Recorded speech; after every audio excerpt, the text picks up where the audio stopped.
Un soleil ardent pèse sur les épaules. La sueur coule sur le visage sous le lourd casque. Les bottes s'enfoncent dans la poussière de la route. Derrière eux, 40 km de marche avec une charge de près de 40 kg. Et tout cela pour quelques heures plus tard, construire une ville. Oui, pas une métaphore, mais un véritable camp fortifié, avec des rues, des murs, un fossé et des tours. 4 heures, après une journée entière de marche exténuante. Comment y parvenaient-ils ? Et pourquoi est-ce précisément dans cette routine que réside leur plus grand secret ? Polybe écrivait que les Romains installaient leur camp avec une telle précision, comme s'ils érigeaient une ville pour une habitation éternelle. Mais cette ville devait disparaître dès le lendemain matin, comme un mirage dans la poussière de la guerre. Chaque jour, une nouvelle marche, un nouveau camp. Des centaines d'identiques, mesurés au pas jusqu'au dernier coude. Tu entends des coups sourds, du fer contre la terre. Ce n'est pas le bruit du combat, c'est la musique de la discipline. Devant les yeux, des milliers d'hommes qui se meuvent comme un organisme unique. Ils savent, tant qu'il n'y aura pas de camp, pas de repos, pas de nourriture, pas de sommeil. Chacun d'eux porte non seulement des armes, mais aussi des outils, des pelles, des houes, des pieux, des anneaux en bois pour les tentes.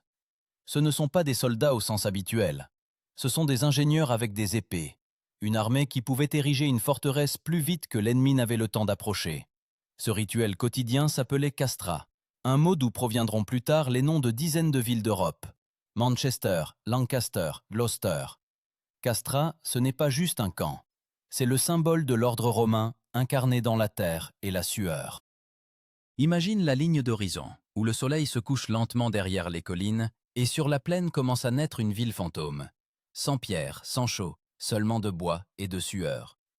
Les rues s'étirent sous les coups mesurés des pelles, le fossé se remplit d'obscurité, les feux de camp s'allument aux endroits strictement désignés. Les historiens débattent encore de ce qui impressionnait le plus, la vitesse ou la précision. Chaque camp était construit selon un seul plan, avec la même minutie qu'un architecte dessine un temple. D'abord, un emplacement était choisi, plat, non loin de l'eau, avec une vue dégagée de tous les côtés.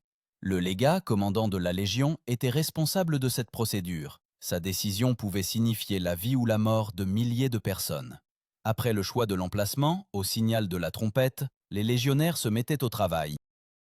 L'avant-garde, l'antécursor, ce qui signifie « celui qui marche en avant », délimitait le territoire à l'aide de perches de mesure. Chaque parcelle, de la tente à la rue, avait des dimensions précises. Ainsi commençait la construction d'une ville qui, au matin, devait disparaître. Les archéologues ont trouvé des traces de tels camps de la Bretagne à la Syrie, des carrés de terre réguliers, des empreintes de feux de camp, des vestiges de fossés et de portes. Partout, c'était la même chose. Comme si la terre elle-même avait gardé la mémoire de leurs pas. Et quand on regarde ces traces 2000 ans plus tard, on se demande involontairement qu'est-ce qui poussait ces hommes, fatigués, affamés, épuisés par la route, à ériger des murs chaque soir, encore et encore. Qu'est-ce qui était plus fort que la fatigue, la peur, la discipline ou la foi en Rome? Mais avant de comprendre cela, il faut voir ce avec quoi ils devaient précisément affronter la nature elle-même. La journée du légionnaire romain ne commençait pas avec l'aube, mais avec la trompette. Un son rude et métallique déchirait le sommeil, et quelques minutes plus tard, des centaines d'hommes se tenaient en rang, comme un mécanisme unique. Ils portaient sur eux non seulement l'épée et le bouclier, mais aussi toute une maison. L'équipement du légionnaire pesait près de 40 kg. Armure, casque, 2 lances, une marmite, des pieux pour les fortifications, de la nourriture pour 3 jours, des outils et des pieux en bois pour les murs du camp. Végès écrivait « Un soldat qui ne sait pas creuser n'est pas digne de l'épée ». Les Romains croyaient « Une forteresse naît de la sueur, non de l'acier ». Ces hommes se nommaient les Muli Mariani, les mulets de Marius.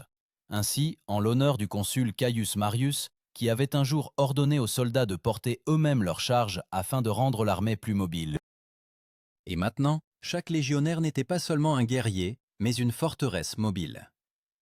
Sous le poids de la charge, les dos pliaient, mais personne ne se plaignait. Soupire pas, 40 km par jour, ce n'est pas une marche, c'est une punition par le temps.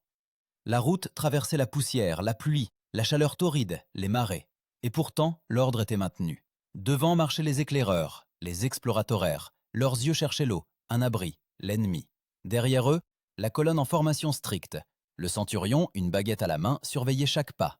Un seul mot, et la baguette s'abattait sur l'épaule de celui qui perdait le rythme. La peur de la honte était plus forte que la fatigue. Au signal de la trompette, la colonne s'arrêtait. pas de repos, le temps du choix. Le légat, entouré de tribuns et d'ingénieurs, inspectait le terrain. Trop d'herbe, elle pourrait brûler. Trop près de l'eau, danger d'inondation. Polybée notait que les Romains choisissent un emplacement non par commodité, mais par avantage stratégique. La décision était prise instantanément. Alors un nouvel ordre retentissait. Des rangs sortaient les soldats munis d'outils, les fossors, les terrassiers. Ce mot venait du latin fossa, fossé. Ils commençaient les premiers, traçant les lignes du futur camp. De leur précision dépendait tout. Où seraient les portes? Où serait creusé le fossé? Où seraient plantés les étendards? Les étendards d'ailleurs ne se contentaient pas d'embellir le camp. Ils en étaient le cœur. À leur emplacement était construit le Principia, le quartier général, où étaient conservés les symboles de la Légion et où se trouvait la tente du légat. On peut dire que le camp grandissait autour de ce noyau sacré, comme le corps autour du cœur. Une fois le tracé terminé, commençait un travail qui faisait trembler la terre. On creusait un fossé, d'environ 1,5 mètre de profondeur et jusqu'à 3 mètres de large. La terre était jetée à l'intérieur, créant un remblai sur lequel des pieux étaient enfoncés. Cette barrière s'appelait le vallum. Elle n'était pas construite pour la beauté. Elle devait arrêter la cavalerie ennemie. La nuit, des sentinelles, les vigiles, étaient postés sur le vallum.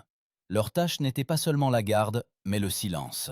Lors de fouilles en Allemagne, les archéologues ont trouvé les vestiges d'un camp construit selon ce principe. Même 2000 ans plus tard, les lignes des fossés étaient si droites qu'on aurait pu les confondre avec une grille géométrique moderne. Tout était mesuré au coude près, au pas près. La vitesse était stupéfiante. 10 000 hommes pouvaient ériger un camp en moins de 4 heures. Chacun connaissait sa section, son pas, son outil. Personne ne perdait de temps à parler. C'était un travail où une erreur coûtait la vie. Les centurions vérifiaient les angles et les distances, comme des ingénieurs sur un chantier de pont.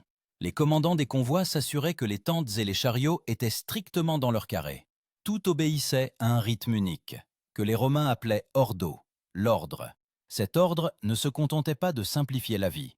Il créait le sentiment que le monde entier pouvait être ordonné. Quand les tentes des légionnaires s'élevaient en rang, le camp s'animait. Au centre, l'emplacement du quartier général et de l'hôtel pour les dieux. À côté, la cuisine de campagne, où les marmites fumaient. Dans l'air se mêlaient les odeurs de feu de camp, d'huile et de fer. Les cris des centurions résonnaient par-dessus le cliquetis des pelles. Tout autour, comme un immense organisme, où chaque cellule connaissait sa place. Mais même dans cette routine, il y avait son rituel de fierté. Quand le vallum et le fossé étaient terminés, la première torche était plantée à l'entrée du camp, signe que la ville était prête. C'était leur triomphe quotidien, peut-être pas à Rome, mais pour elle. Et dans cette clarté mécanique, dans cette répétition épuisante, naissait quelque chose de plus que la simple sécurité. Les Romains créaient l'ordre là où régnait le chaos. Chaque camp n'était pas seulement un abri temporaire, mais une affirmation de pouvoir, un symbole que Rome était là, même pour une seule nuit. Mais pour comprendre comment cet ordre se maintenait sous la pression de la fatigue et de la peur, il faut voir ce qui se passait lorsque le soleil disparaissait derrière l'horizon et que le camp commençait à vivre sa vie nocturne. Quand le dernier rayon de soleil s'éteignait au-dessus du vallum, la légion s'immergeait dans le rituel de la nuit. L'air s'épaississait de la fumée des feux de camp, de l'odeur du vin bouillant et de l'huile. Le vent agitait les toiles des tentes, où les soldats déposaient leurs armes et desserraient les courroies de leurs épaules endolories. Ils savaient, la nuit n'était pas un repos, mais une partie du service. Car le camp n'était pas une forteresse tant que les sentinelles n'étaient pas postées. Et c'est d'elles que dépendait le réveil de Rome le lendemain. Chaque soir, le centurion désignait les gardes, les vigiles. Ils étaient choisis non pas pour leur rang, mais pour leur endurance et leur vigilance. La première chose qu'ils faisaient était de prêter serment de silence. Dans un camp nocturne, le moindre son pouvait tuer. Quand l'obscurité tombait, leurs silhouettes se dissolvaient entre le fossé et le mur, comme des ombres. Ils portaient des torches, mais s'efforçaient de ne pas les lever haut, afin de ne pas révéler l'emplacement du camp. Seul un faible scintillement de lumière arrachait à l'obscurité les lances acérées et les reflets sur les casques. Les Romains appelaient le service de nuit les vigiliae, 4 veilles de garde, chacune durant environ 3 heures. La première commençait juste après le coucher du soleil, la dernière se terminait avant l'aube. Quand la trompette annonçait le changement de garde, le camp semblait respirer. Une vague de fatigue en remplaçait une autre. Le silence et le bruit des pas étaient les seuls sons. Polybe notait « Aucune nation n'observe le silence dans un camp comme les Romains ». Au centre du camp, près du Principia, brûlait le seul feu de camp permanent. C'est là que se trouvaient le légat, les officiers et les scribes. Ils vérifiaient les rapports des éclaireurs et dressaient des cartes. C'est là que l'on décidait où l'armée se déplacerait le matin. La lumière du feu se reflétait sur les casques de bronze des tribuns. Et sur la table, des tablettes de cire couvertes de nouvelles lignes d'itinéraire. Tout ce qui pour le soldat était sueur et douleur, pour le commandement n'était que la géométrie de la guerre. À la périphérie du camp, dans les rangées de tentes, une autre vie commençait. Les soldats partageaient du pain, de la viande séchée, du fromage. Ils faisaient bouillir de l'eau avec du vinaigre, une boisson appelée posca. Elle étanchait la soif et aidait à désinfecter l'eau, un moyen simple mais indispensable. Ils nettoyaient leurs armes, graissaient leurs courroies, réparaient leurs chaussures. Même le repos était une obligation. Le légionnaire ne s'appartenait ni le jour ni la nuit. Chaque tente, le contubernium, servait de foyer à 8 hommes. Ces groupes de 8 formaient la base de toute l'armée. Ils partageaient la nourriture, les outils, le fardeau, et en cas de décès de l'un, sa place était rapidement occupée par un autre. Leur cohésion était frappante.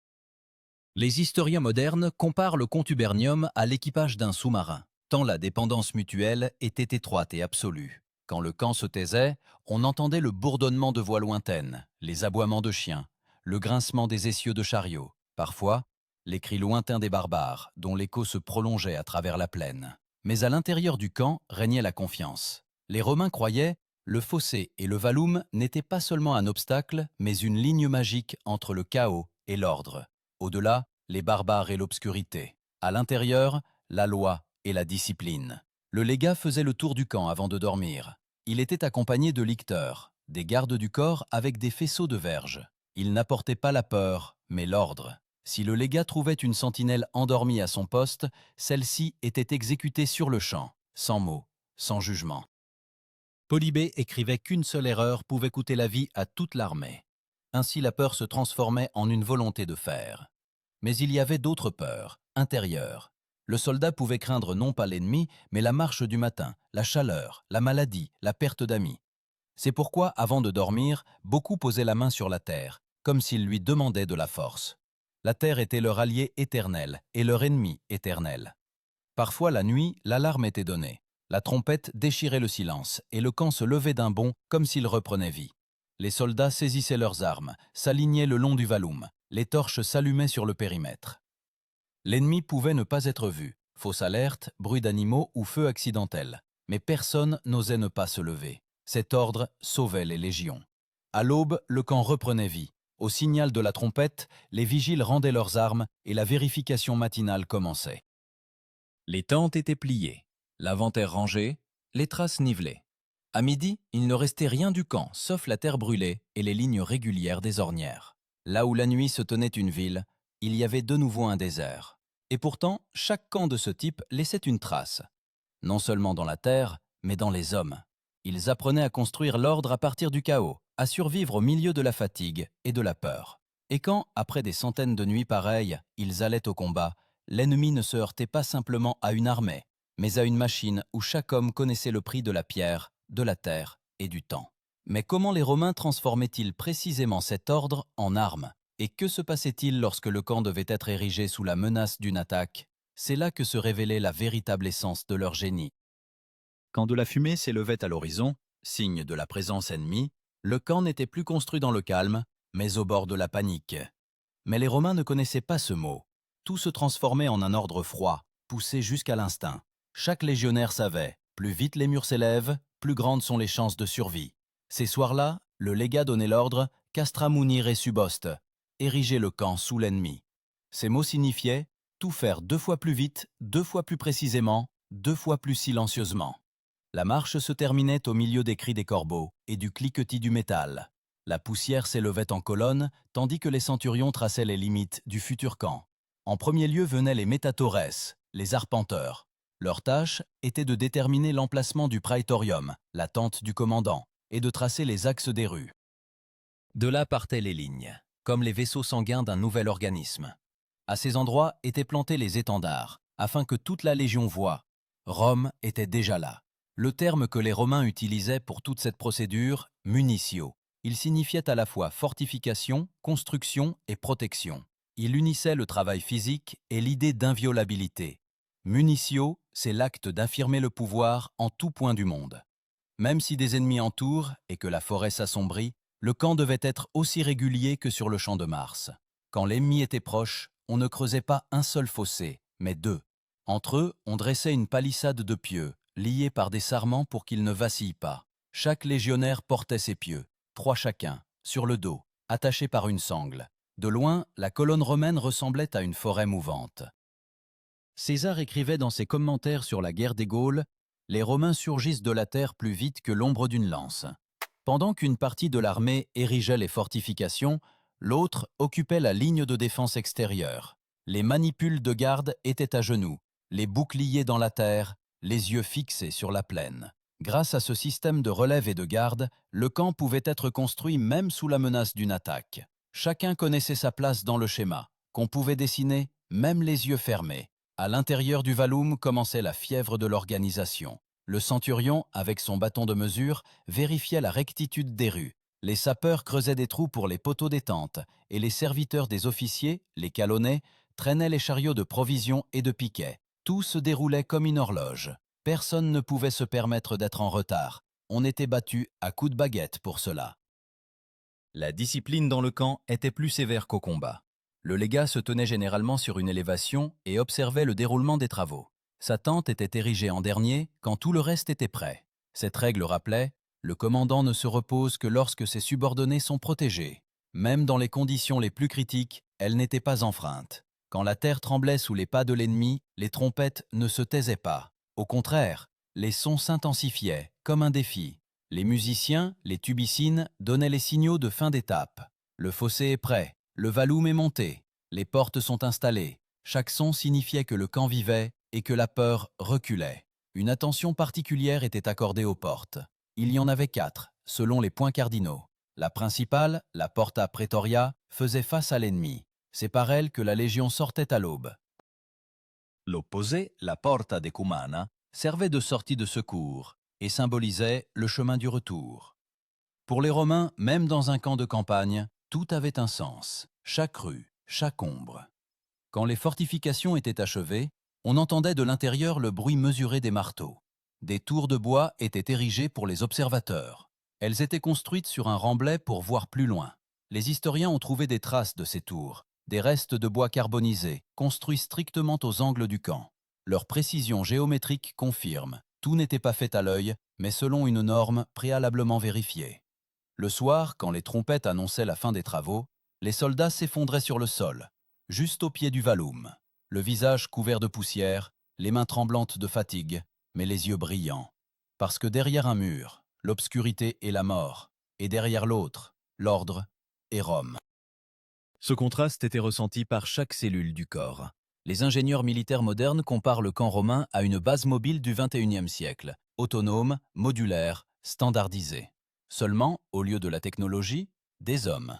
Chacun d'eux était une brique vivante de cette construction.